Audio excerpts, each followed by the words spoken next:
stressometro. Lo stress da lavoro correlato rappresenta una delle più importanti problematiche che riguardano il mondo lavorativo. La componente lavorativa in alcuni ambiti può concorrere significativamente a creare situazioni di elevato stress che possono sfociare in eventi patologici anche di notevole gravità. Per questo, al fine di approfondire la metodologia per la valutazione e la gestione del rischio, nonché la realizzazione di azioni correttive, si è svolto presso l'Istituto Penitenziario Antonio Lorusso Pagliarelli di Palermo un interessante convegno dal titolo Stress da lavoro correlato in ambito penitenziario. Hanno partecipato, oltre il personale del Corpo di Polizia Penitenziaria, gli operatori dell'area amministrativa, sanitaria ed educativa, alla presenza del direttore generale del personale DAP Roma, Massimo Parisi. Come amministrazione centrale vogliamo mettere in campo delle strategie complessive che così analizzino il fenomeno e in qualche modo intervengano.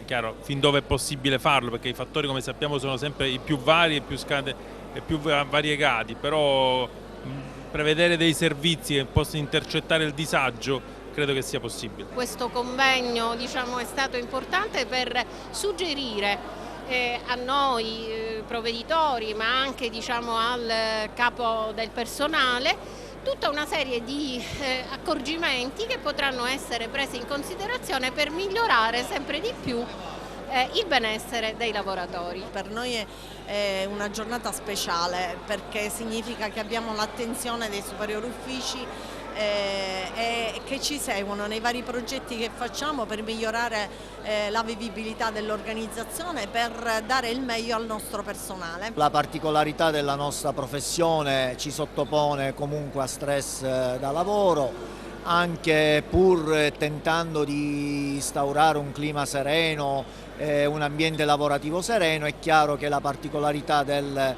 servizio inficia molto sulla nostra qualità del lavoro. Perché si possa raggiungere l'obiettivo che è quello della rieducazione dei detenuti, perché tutto possa funzionare bene, le persone devono stare bene nell'ambiente lavorativo che poi occupa l'80% del nostro tempo e quindi tutto quello che può essere utile al benessere del personale ben venga. Alla fine dei lavori, per far fronte allo stress di un lavoro complesso, è stata inaugurata, con il tradizionale taglio del nastro, una nuova palestra ristrutturata dopo più di 10 anni, grazie al contributo economico dell'ente Assistenza per il personale dell'amministrazione penitenziaria. L'obiettivo nostro è quello là di dimostrare la vicinanza rispetto a progetti che si distinguono per l'attenzione al personale, e questo ci sembra sicuramente tra i più significativi, parlare sia di stress e lavoro correlato e poi anche vedere che concretamente si cerca di migliorare il benessere del personale. La palestra è un segno tangibile, non può che far piacere. Con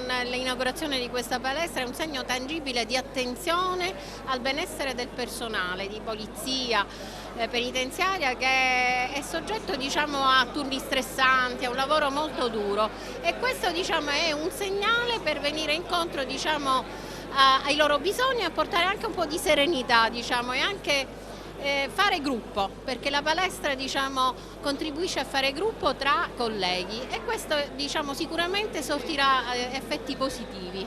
Questo è sicuramente il cardine del mio comando, questo è quello che ho sempre detto anche ai miei ispettori, che è quello di stare sempre accanto al personale. Il personale ha bisogno di risposte concrete, specialmente nell'operatività.